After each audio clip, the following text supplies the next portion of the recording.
Good morning, everyone. Phil Penarski here with CBS 42 Now. Hope you're all having a great day so far. We're just a few moments away from hearing from Birmingham Mayor Randall Woodfin as he is set to give a press conference to discuss several topics. We have been given very little information on what the mayor will exactly be discussing in this press conference, but we are just 3 weeks away, exactly 3 weeks away from the Birmingham mayoral election.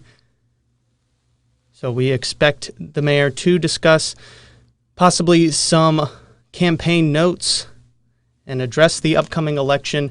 He actually sat down with our Jack Royer this morning to discuss the upcoming election, and it appears that our stream will be back up momentarily for that Mayor Woodfin press conference.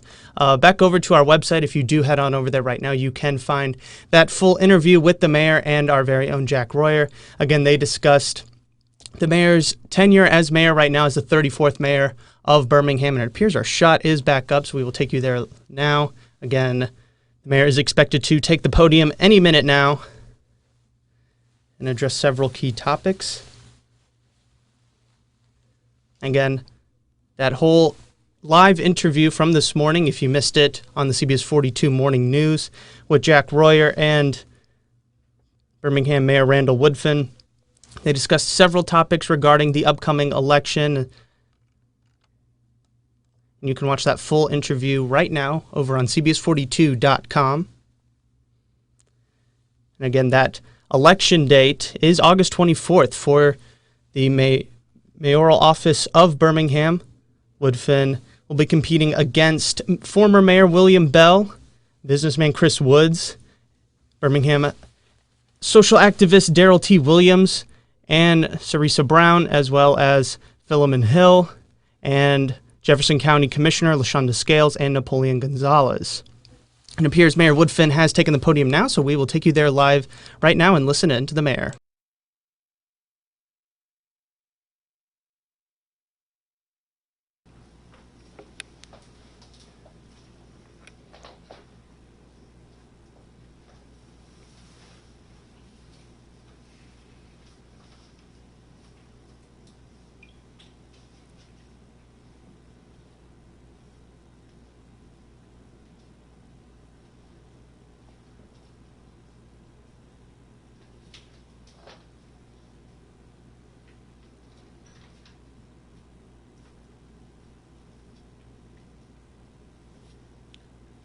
Hey, good morning, everyone.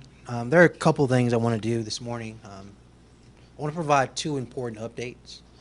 One is dealing with the coronavirus, and the other is dealing with an update around public works.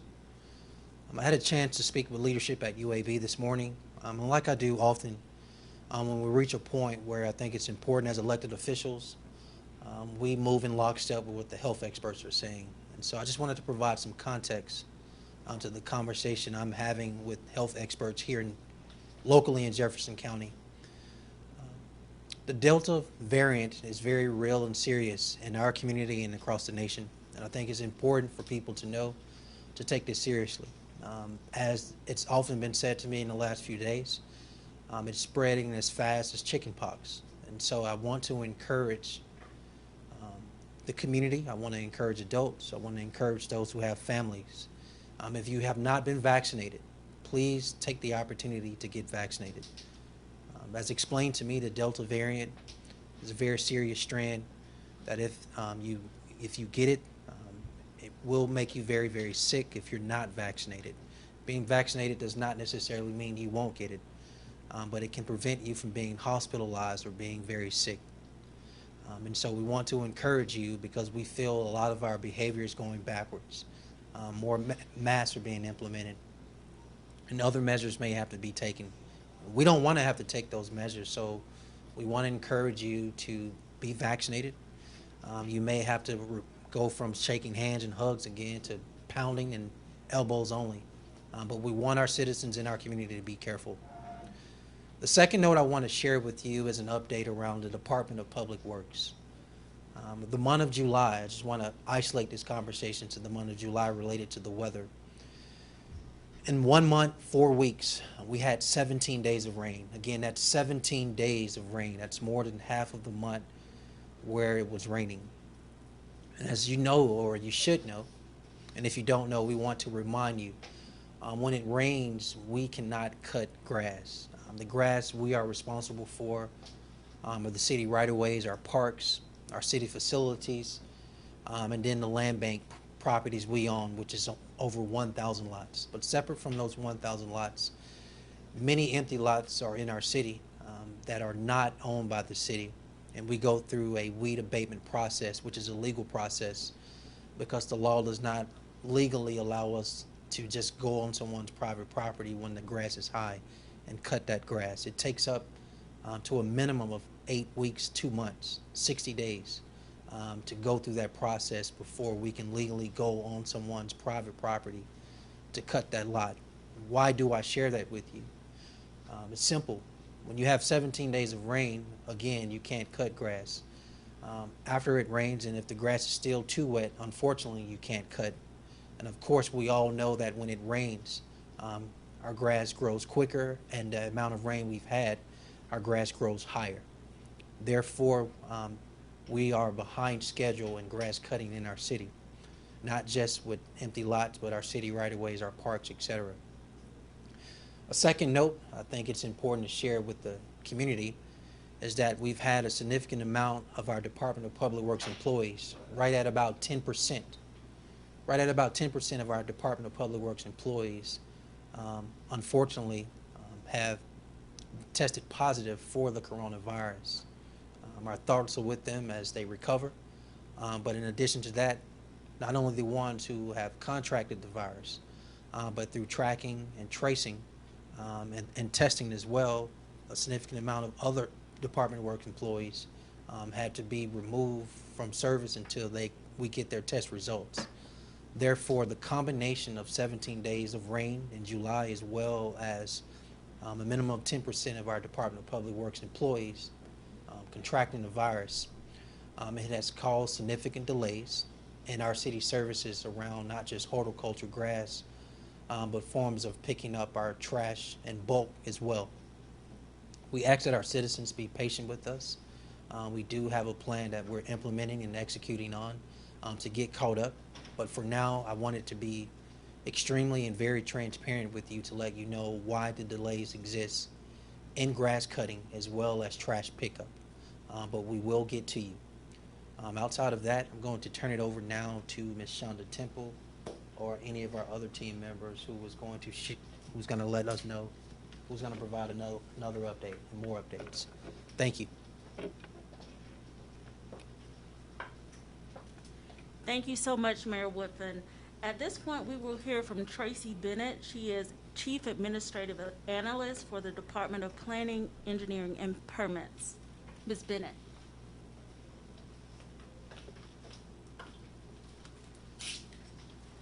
Good morning, everyone.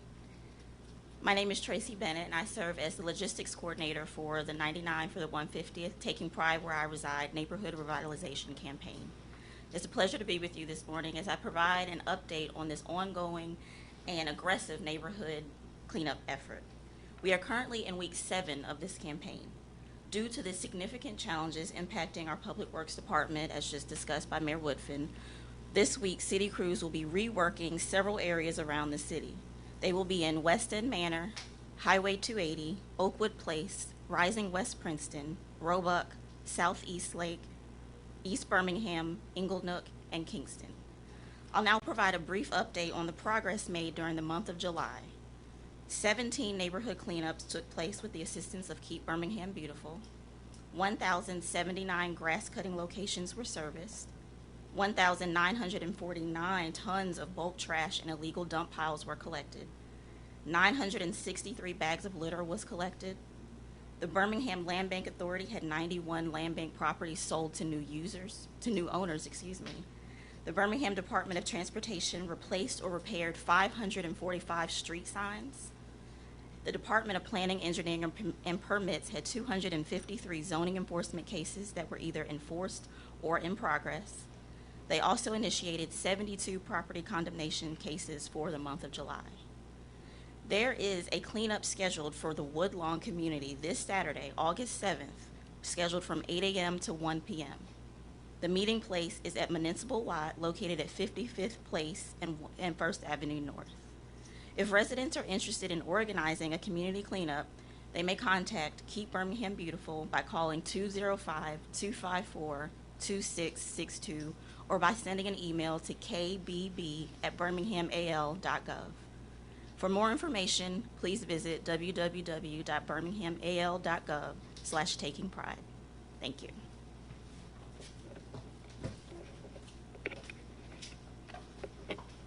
Thank you so much, Ms. Bennett, and we do encourage all of our residents to continue to take pride as we celebrate Birmingham's 150th. At this time, we will hear from Wendy Hicks and Chris Hatcher from the Community Development Department.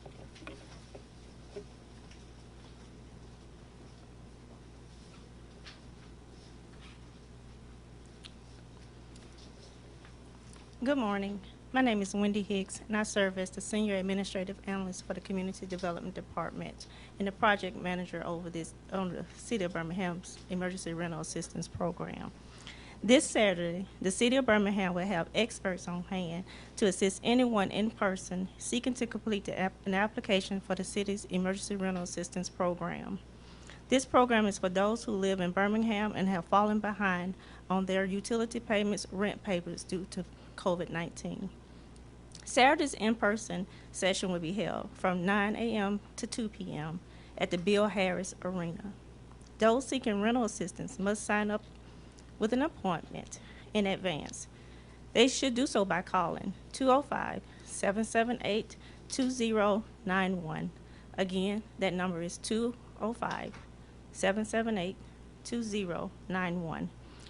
People can still apply online, and they can find the link to get started by visiting www.birminghamal.gov/rent-help.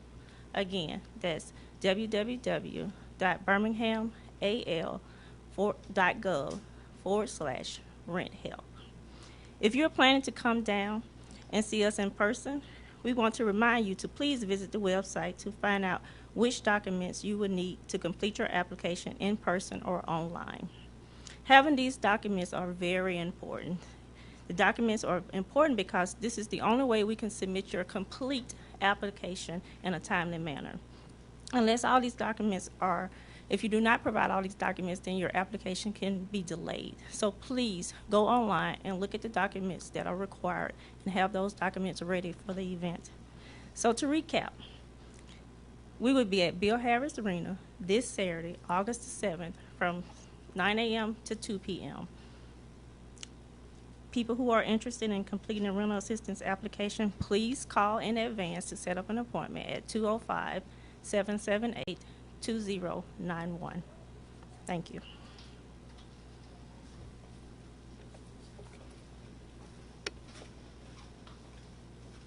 We will now hear from our Public Information Officer, Shonda Temple, and then we will do a brief Q&A. Shonda?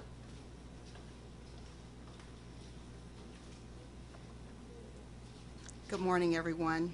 This is just a follow-up with what the mayor had announced earlier with his concern and the city's concern on the impact that the COVID-19 is having on our community.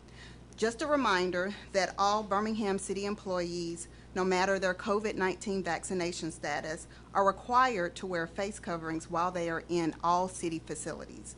City facilities include locations such as City Hall, Birmingham Crossplex, Boutwell Auditorium, etc. This also includes work sites and vehicles.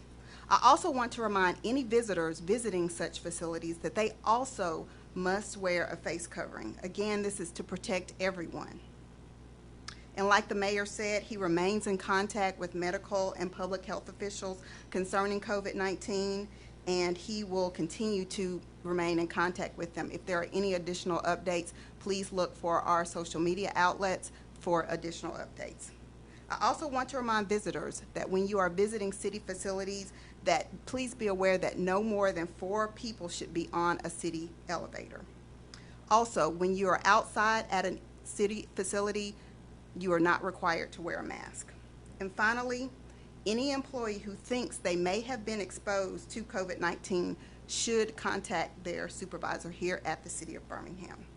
Thank you so much.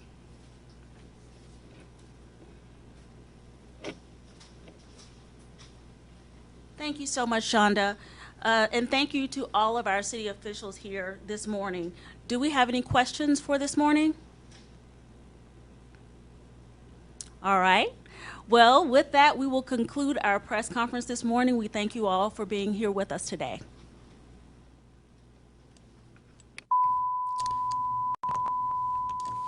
And that was a live look at a press conference featuring Mayor Randall Woodfin and several other city leaders as they discussed several topics, including COVID-19 in the city of Birmingham and in Jefferson County, as well as a lot of information regarding the Department of Public Works. Mayor Woodfin saying that about 10% of Public Works employees have tested positive for COVID-19, and a significant amount of workers have had to been placed on leave due to being exposed to the virus. So the mayor said that the city is actually behind schedule on a lot of different topics, including grass cutting and trash pickup across the city, and that they are working to get back up to schedule. He also said that the month of July, which saw a lot of rain, 17 days to be exact of rain there, definitely played a role in putting them behind schedule as well. We will have an updated story over on CBS42.com momentarily, and you can also find out all the latest information by downloading the CBS 42 News app,